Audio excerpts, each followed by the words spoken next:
আপনি কি জানেন বিমানের টায়ার কিভাবে পাল্টানো হয়? টায়ার পাল্টানোর আগে পরীক্ষা করা হয় এর অবস্থা। একটা কয়েন নিয়ে টায়ারের খাঁজে ঢোকানো হয়। যদি টায়ারের খাঁজ কয়েনের অর্ধেক উচ্চতায় না পৌঁছায় তাহলে বোঝা যায় সেটা পরিবর্তন করতে হবে। টায়ার বদলানোর জন্য প্লেনটাকে উপরে তুলতে হয়। এটা করার জন্য ব্যবহার করা হয় শক্তিশালী হাইড্রোলিক জ্যাক। প্লেন অনেক ভারী হওয়ায় জ্যাকগুলো খুবই শক্তিশালী হতে হয়। মেকানিকরা জ্যাকগুলোকে ল্যান্ডিং গিয়ারের নিচে সাবধানে রাখে যাতে ওজনটা সমানভাবে থাকে। এই ধাপে একটু ভুল হলেই প্লেন উল্টে যেতে পারে, তাই তারা খুব সাবধানে কাজ করে। প্লেন উপরে তোলা হলে পুরনো টায়ারটা খোলা হয়। প্লেনের চাকাগুলো গাড়ির চাকার মতো না, যেখানে কিনা পুরো চাকাটাই বদলাতে হয়। আর প্লেনে শুধু রাবারের টায়ারই বদলানো হয়, ভেতরের ধাতব অংশটা একই থাকে। টায়ারগুলো বড় নাট বোল্ট দিয়ে লাগানো থাকে। টায়ারের সাধারণ হাওয়ার বদলে বেশি চাপে নাইট্রোজেন গ্যাস ভরা থাকে, তাই এগুলো সাবধানে ধরতে হয়। নাইট্রোজেন গ্যাস প্লেনকে বেশি উচ্চতায় স্থিতিশীল রাখতে সাহায্য করে, আর তাপমাত্রার কারণে টায়ার বেশি ফুলে যাওয়া বা সংকুচিত হওয়া থেকে বাঁচায়। পুরনো টায়ার খুলে ফেলার পর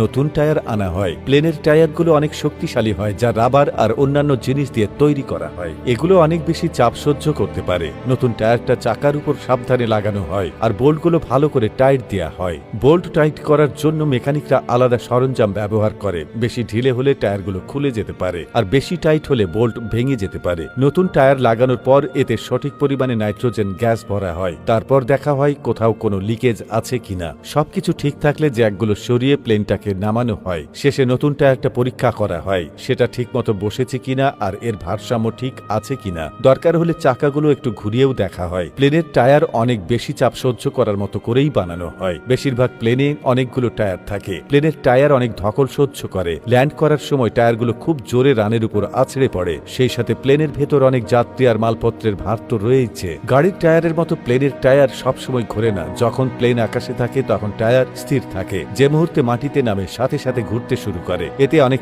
চাপ বা ঘর্ষণ শুরু হয়, তাই এগুলো তাড়াতাড়ি নষ্ট হয়ে যায়। সেজন্য প্লেনের টায়ার নিয়মিত পরীক্ষা করে বদলানো হয়। তবে বিমানের টায়ার বদলাতে হলে অনেক দক্ষতা, যন্ত্রপাতি আর সাবধানতা লাগে। এয়ারলাইন্সের কর্মীরা সবকিছু ঠিকঠাক করার জন্য কঠোর নিয়ম মেনে চলে। টায়ার বদলানোর আগে মেকানিকরা খুব ভালো করে টায়ারটা দেখে নেয়। প্লেনের টায়ার প্রতিবার ল্যান্ড করার পরই যে বদলাতে হয় ব্যাপারটা এমন নয়, তবে প্রায় দেখা হয় কোনো ক্ষতি হয়েছে কিনা। ছোটখাটো কাটা দাগ উঠে যাওয়া বা দুর্বলতার কোনো লক্ষণ দেখা দেখলে এটা বিপজ্জনক হতে পারে। বেশিরভাগ প্লেনের টায়ার অনেকবার ল্যান্ডিং পর্যন্ত টিকে থাকে, কিন্তু বেশি ক্ষতি হলে সাথে সাথেই বদলে ফেলতে হয়। তো দর্শক, আজকে ভিডিওটি কেমন লাগলো সেটি জানিয়ে দিন আমাদের কমেন্ট বক্সে। এরকম আরো নিত্য নতুন ভিডিও পেতে পেজটি ফলো করে আমাদের সাথেই থাকুন। ধন্যবাদ।